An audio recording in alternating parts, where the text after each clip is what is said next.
ज़िले इंतज़ामिया ठठो पारां बरसाती मुतासिरनि लाइ मिलियल सामान चटायूं पाणी जा ड्रम हंध बिसरा ऐं ॿियो सामान हक़दारनि खे ॾियण बदिरां गोदामनि में सथे रखण जो इंकशाफ थियो आहे। इंतज़ामिया पारां बरसाति मुतासिरनि लाइ आयल गोदामनि में सथे रखियल सामान ख़राब थियण लॻो आहे। सिंध टीवी न्यूज़ पारां मामले ते मौक़िफ़ वठण जी कोशिश बावजूदि DC ठठो राब्तो न थी सघियो आहे।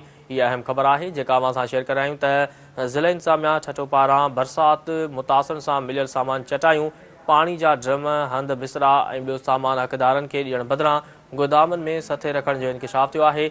इंतज़ामिया पारां बरसाति मुतासिरनि लाइ आयल गोदामनि में सथे रखियल सामान ख़राब थियण लॻो आहे। सिंध टीवी न्यूज़ पारां मामले ते मौक़िफ़ वठण जी कोशिश बावजूदि DC ठठो सां राब्तो न थी सघियो। इहा अहम ख़बर आहे जेका अवां सां शेयर करे रहिया आहियूं त ज़िले इंतज़ामिया ठठो पारां बरसाति मुतासिरनि लाइ मिलियल सामान चटायूं पाणी जा ड्रम हंध बिस्तरा ऐं ॿियो सामान हक़दारनि खे ॾियण बदिरां गोदामनि में सथे रखण जो इंकशाफ थियो आहे।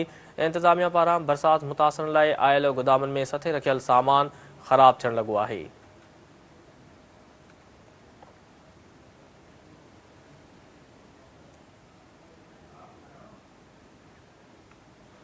ज़िले इंतज़ामिया ठठो पारां बरसाति मुतासिरनि लाइ मिलियल सामान चटायूं पाणी जा ड्रम हंध बिसरा ऐं ॿियो सामान हक़दारनि खे ॾियण बदिरां गोदामनि में सथे रखण जो इंकशाफ थियो आहे। इंतज़ामिया पारां बरसाति मुतासिरनि लाइ आयल गोदामनि में सथे रखियल सामान ख़राब थियण लॻो आहे। वधीक तफ़सील मालूम कंदासीं। टेलीफोन ते मौजूदु आहे ठठे खां Sindh TV news reporter Sarang Chandio. जी सारंग, ज़िले इंतज़ामिया ठठो पारां बरसाति मुतासिरनि लाइ मिलियल सामान चटायूं पाणी जा ड्रम ॿियो सभु कुझु गोदामनि में रखण जो इंकशाफ थियो आहे। इन बाबति आगाह कजो।